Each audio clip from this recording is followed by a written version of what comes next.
মম kitchen থেকে আপনাদের সবাইকে নমস্কার। আজকে আমি পালং শাকের রেসিপি আপনাদের শেয়ার করছি। পালং শাকের রেসিপি বানানোর জন্য একটা বেগুন নিয়েছি, একটা আলু নিয়েছি, 5-6টা সিম নিয়েছি, একটা গাজর নিয়েছি, আর 4 ভাগের 1 ভাগ লাউ নিয়েছি, বড়ি নিয়েছি, পালং শাক নিয়েছি। সব সবজি আমি লম্বা লম্বা করে কেটে নিয়েছি। কড়াইতে আমি পরিমাণ মতো সরষের তেল দিয়েছি, বড়িগুলো ভেজে নিচ্ছি। বড়ি ভাজা হয়ে গেছে, বড়িগুলো একটা বাটির মধ্যে উঠিয়ে নিচ্ছি। ওই তেলের মধ্যে 5 ফোড়ন দিয়ে দিচ্ছি আর 2টো কাঁচা লঙ্কা ফোড়ন দিয়ে দিচ্ছি। ফোড়নটা হয়ে গেছে, আলু আর গাজর দিয়ে দিচ্ছি। 1 মিনিটের মতো ভেজে নিচ্ছি। ভাজা হয়ে গেছে, এখন লাউ দিয়ে দিচ্ছি। লাউটাও একটু ভেজে নিচ্ছি। এখন সব সবজি দিয়ে দিচ্ছি।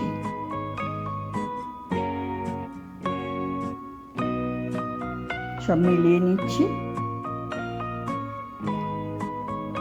অল্প একটু হলুদ দিয়ে দিচ্ছি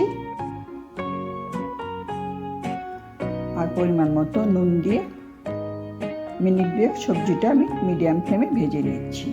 আমার চ্যানেলে নতুন বন্ধু হয়ে থাকলে চ্যানেলটা সাবস্ক্রাইব করার অনুরোধ রইল। পাশে থাকা বেল আইকন অবশ্যই প্রেস করে দেবেন। আমার চ্যানেলে নতুন কোনো রেসিপি দিলে আপনাদের কাছে খুব তাড়াতাড়ি পৌঁছে যাবে।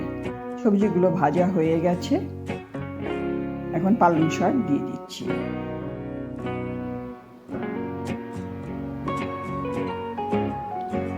নাড়ানো যাচ্ছে না, এই জন্য একটু ঢাকা দিয়ে দিচ্ছি, তাহলে পালং শাকটা নরম হয়ে যাবে। তারপরে ভালো করে মিলিয়ে দেব।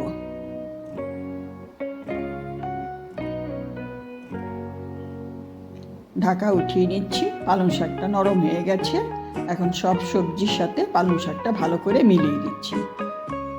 হাই ফ্লেমে পালং শাকটা আমি কষিয়ে নিচ্ছি। এইভাবে পালং শাকের ঝোল বানালে গরম ভাতে খেতে খুবই ভালো লাগে। একবার আপনারা পালং শাকের ঝোল বানিয়ে দেখবেন, খেতে খুবই ভালো হয়। 2 মিনিটের মতো কষিয়ে নিয়েছি। পালং শাক থেকে অনেক জল উঠেছে, আর একটু জল দিয়ে দিচ্ছি, কারণ আমি এটা ঝোল বানাবো। বড়িগুলো দিয়ে দিচ্ছি আর 2টো কাঁচা লঙ্কা চিড়ে দিয়ে দিচ্ছি। ভালো করে মিলিয়ে দিচ্ছি।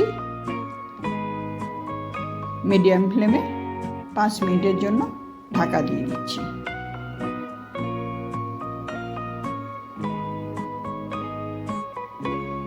পাঁচ মিনিট হয়ে গেছে, ঢাকা উঠিয়ে নিচ্ছি। দেখুন কি সুন্দর মাখো মাখো হয়েছে, আর সব সবজি সেদ্ধ হয়ে গেছে।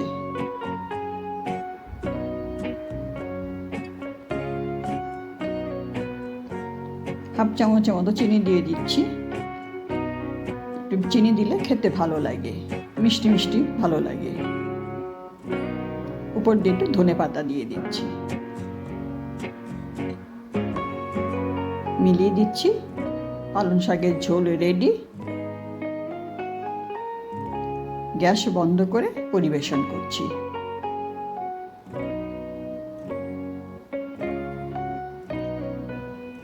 আপনারা এইভাবে পালং শাকের ঝোল বানিয়ে দেখবেন, খেতে খুবই ভালো হয়। আপনাদের ভালো লাগলে লাইক করবেন, কমেন্ট করবেন।